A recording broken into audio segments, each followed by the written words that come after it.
नमस्कार दर्शक बंधु आज शुणा अध्यात्म रामायण सुतोवाद तृतीय अध्याय सुतोवाच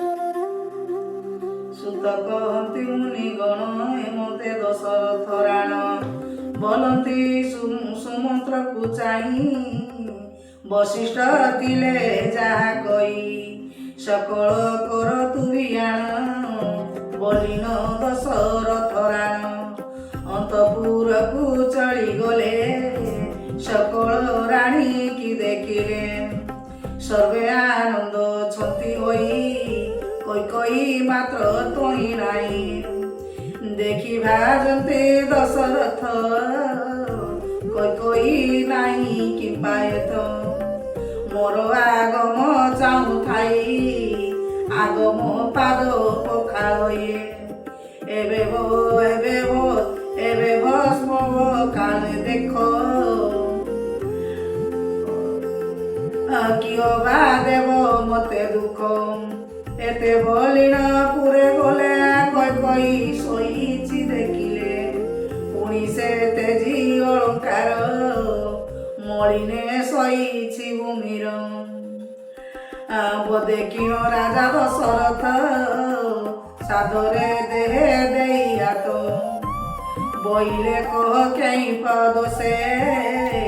पलक तेजी भूमि पुष्टे शोइले सर्व दूर करी बेशवसन त्याग करे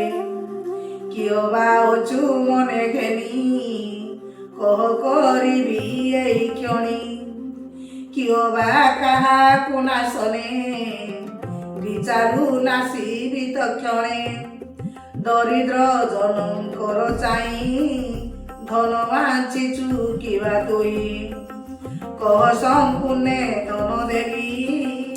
कियो बा धन्यार मंडिबी आम नासिबा पात्र जने देखिबा दया बहु मने ताहाकु रक्षा कर तुई निश्चय न मारिबी मुई राजार सत्यवाणी शुणे अल्प चाहिला तरुणी আজি जेते कार्य हेब ब्रह्मादि देवे जादुल्लभ कह देवर एई क्षणी ए मोर सत्य सत्यवाणी करुछि श्रीराम कराण कह कहिबी एई क्षण राजार सत्यवाणी शुणी अल्प चाहिले तरुणी बोइले तुम्बे सत्यवंत तुम्बर वाक्य नुहे व्यथ एणु जानी तुम गुण प्रार्थना करुअछि शुण देव सुर युद्ध काले रथे मुथिली तुम्बे तुले से काले उपकार कली तुमर प्राण मु रखिली देखिन तुम्बे तोष चिते जाचिल बेनी बर मते बोइली आउ बेनी बर बोइली थाउ बेनी बर मागिबी लोड़ा हेले मोर तुम्बे से काले अछ कही एबे मो लोड़ा कार्य हुई कहिबी बेनी कार्य एबे श्रीराम राण कल देवे मो पुत्र भगत राजा हेउ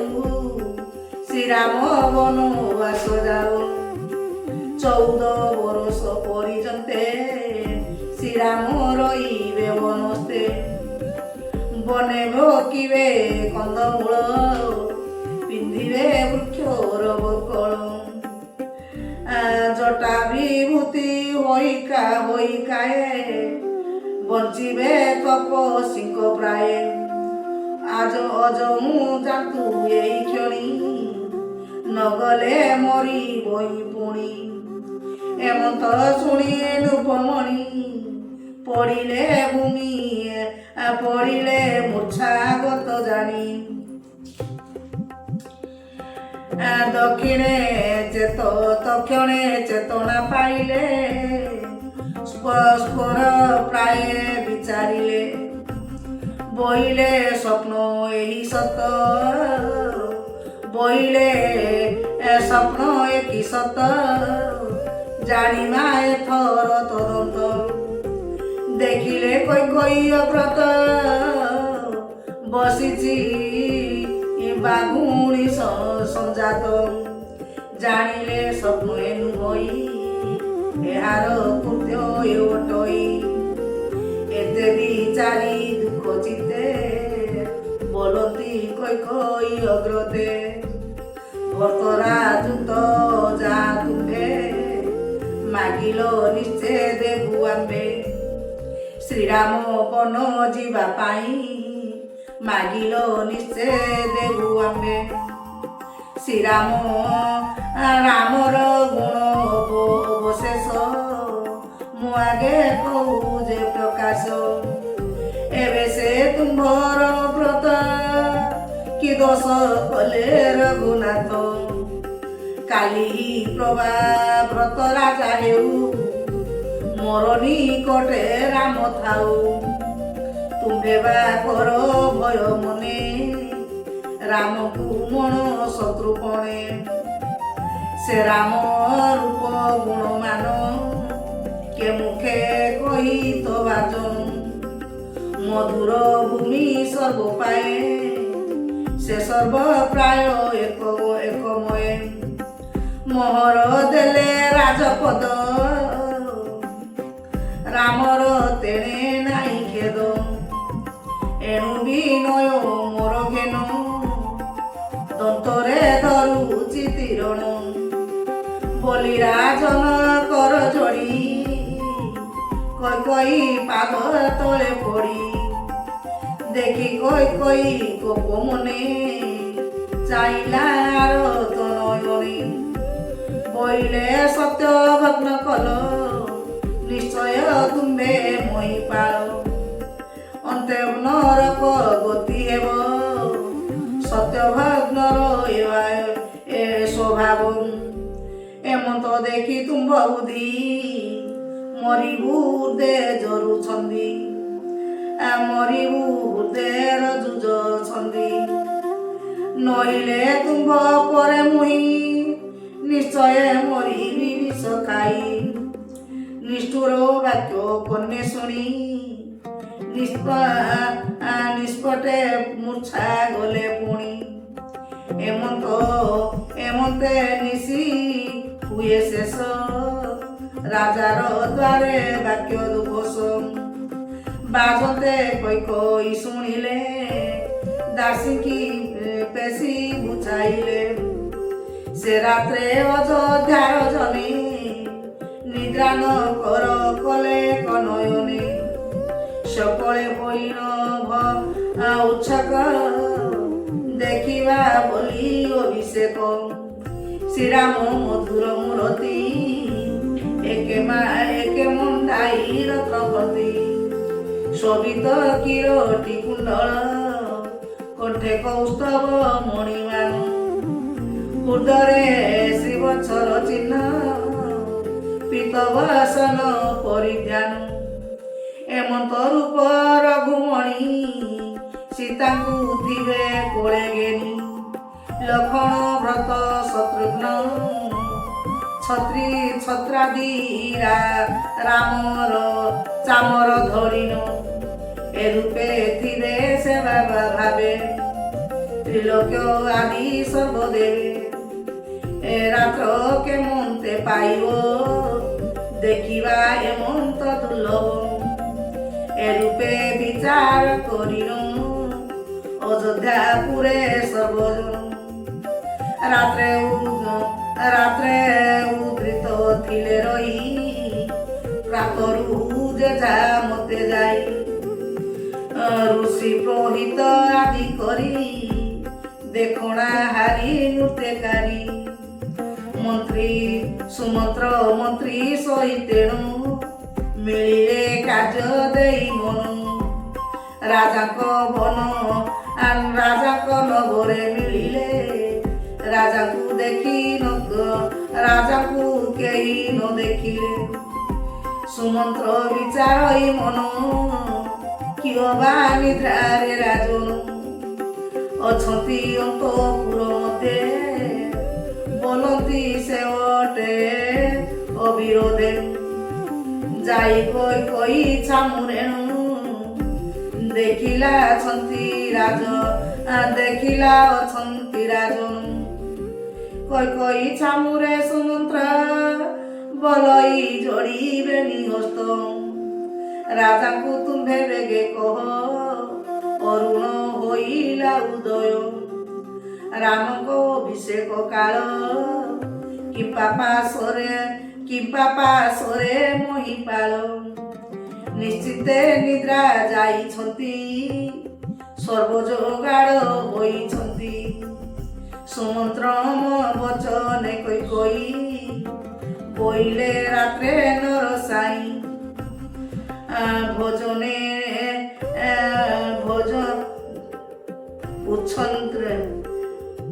ନେତ୍ର ପୁରାଇଲେ ନିଶି ଶ୍ରୀରାମଙ୍କର ନାମ ଘୋଷି ତୁମ୍ଭେ ସୁମନ୍ତ୍ର ଏଇ କ୍ଷଣି ରାମକୁ ବେଗେ ଆସ ଘେନି ଶୁଣିନ ସୁମନ୍ତ୍ର ବୋଲଇ ରାଜାଙ୍କ ଆଜ୍ଞା ହେଲେ ମୁଇଁ ରାମକୁ ଆସି ବଇ ଘେନି ଏମନ୍ତ ଶୁଣିଲୁ ପୁଣି ଦୈବ କରିଛି ବିଜ୍ଞାନ ମୂର୍ଚ୍ଛିତେ ଥାଇନ ରାଜନ ବୋଇଲେ ଯାଅ ହେ ସୁମନ୍ତ୍ର ରାମକୁ ଆଣ ବ୍ରତ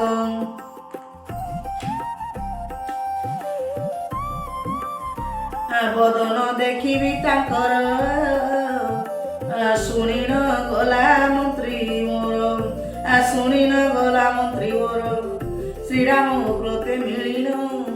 ବୋଇଲା ଶୁଣ ରାମ ରାଣ ବିନୟ କର ରାଜା ପାଶ ହୋଇଛି ନୃପତି ଆଦେଶ ଶୁଣି ଶ୍ରୀରାମ ବେଗେ ଗଲେ ପିତାଙ୍କ ଛାମୁରେ ମିଳିଲେ ଦେଖିନ ରାଏ କଳ କଲେ ହାରାମ ବୋଲି ମୂର୍ଚ୍ଛା ଗଲେ ଦେଖିଆ କୂଳର ଘନାଥ ପୁଛନ୍ତି କଇ ଅଗ୍ରତ ଶୁଣିନ କଇ ବୋଲନ୍ତି ସତ୍ୟବନ୍ଧନେ ପଡ଼ିଛନ୍ତି ବନ୍ଦନୁ ପିତାଙ୍କୁ ଧାର ତୁମ୍ବ ବି ଉନେ ନାଇଁ ପାର ଶୁଣିନ କଇ ବଚନ ରାମ ମଣିଲେ ବଜ୍ରବାଣ ବୋଲନ୍ତି ଶୁଣି ମାଗ ମାଏ କହ କରିବି କି ଉପାୟ ସ୍ୱର୍ଗ ମଧ୍ୟରେ ଯାହା ଥିବ ମୋହର ଆଜ୍ଞାରେ ଆସିବ ପିତା ନ କହୁ ପୁତ୍ର ମାନେ କାର୍ଯ୍ୟ କାରଣେ ସାବଧାନେ ପିତା କହନ୍ତେ ନ କରନ୍ତି ସେ ପୁତ୍ର ଅଧମ ବୋଲାନ୍ତି ଏଣୁ ପିତା ଅର୍ଥେ ପ୍ରାଣ କହତେ ଯିବି ଏଇ କ୍ଷଣ ଆବର ସକଳ କରିବି ବୋଇଲେ ସୀତାଙ୍କୁ ତେଜିବି ଯାହା ମୁଁ କରିବି ବୋଲାଇ ସେ ବାକ୍ୟ ସତ୍ୟ ମୋଟଇ କଇ ଶୁଣି ରାମବାଣୀ ବୋଲଇ ଶୁଣ ରଘୁମଣି ପିତା ତୁମ୍ଭର କଲେ ସତ୍ୟ ଭର୍ତ୍ତକୁ ଦେଲେ କରାଜୁତ ତୁମ୍ଭେ ଯେ ବନବାସ ଯିବ 14 ବରଷେ ଆସିବ ଶୁଣିନ ଶ୍ରୀରାମ ବୋଇଲେ ଯିବି ପିତାଙ୍କ ଆଜ୍ଞା ହେଲେ ଶୁଣିଆ କୁଳେ ଦଶରଥ ରାମକୁ କଲେ କଳାକୃତ ବୋଇଲେ ଶୁଣ ରଘୁନାଥ ମୁଇଁ ହୋଇଲି ସ୍ତ୍ରୀ ଜିତ হে রাম মোর বল কর সকল চিন্তা দূর কর মতে ঋণ রাজা পুয় মতে ঋণ রাজা পুয় ମତେ ଏଡ଼ିନ ରାଜା ହୁଅ କିଛି ନ କର ସଂଶୟ। ଶୁଣିବଲନ୍ତି ରଘୁନାଥ ଭୋପିତା କରିଅଛ ସତ୍ୟ। ତୁମ୍ଭର ସତ୍ୟ ମୁଁ ପାଳିବି ନିଶ୍ଚୟ ବନବାସ ଯିବି। ବନସ୍ତେ ମୋର ଭୟ ନାହିଁ ଗୃହରୁ ଅତ୍ୟନ୍ତ ମଣଇ। ରହିଲ 14 ବରଷ ପୁଣି ଆସିବି ତୁମ୍ଭ ପାଶ। ଏମନ୍ତ ବୋଲି ରଘୁନାଥ ପିତାଙ୍କୁ ପ୍ରଭେଦି ବହୁତ। ପୁଣି ଚରଣେ ପ୍ରଣମିଲେ ମାତାଙ୍କ ଠାକୁ ବୋଲି ଗଲେ। ମାତାଙ୍କ ପାଶେ ହେଲେ ଯାଇ କୌଶଲ୍ୟା ଦୁର୍ଗାଙ୍କୁ ପୂଜଇ। ରାମ ରାଜୁତ ମନେ ଧରି ପୂଜନ୍ତି ଶଙ୍କର ଗୌରୀ। ସୁତ କହନ୍ତି ମୁନି ଚାହିଁ ପାର୍ବତୀ ଆଗେ ଶିବ କହି। ସୁତ କହନ୍ତି ମୁନି ଚାହିଁ ପାର୍ବତୀ ଆଗେ ଶିବ କହି। ସୁଜନେ ଦୋଷ ମରଣ ଘେନ ଭଣଇ ଗୋପାଳିଆ ହୀନ। ଇତି ଶ୍ରୀ ଅଧ୍ୟାତ୍ମ ରାମାୟଣେ ଅଯୋଧ୍ୟାକାଣ୍ଡେ ଉମା ମହେଶ୍ୱର ସମ୍ବାଦେ ନାମ 3ୟ ଅଧ୍ୟାୟ।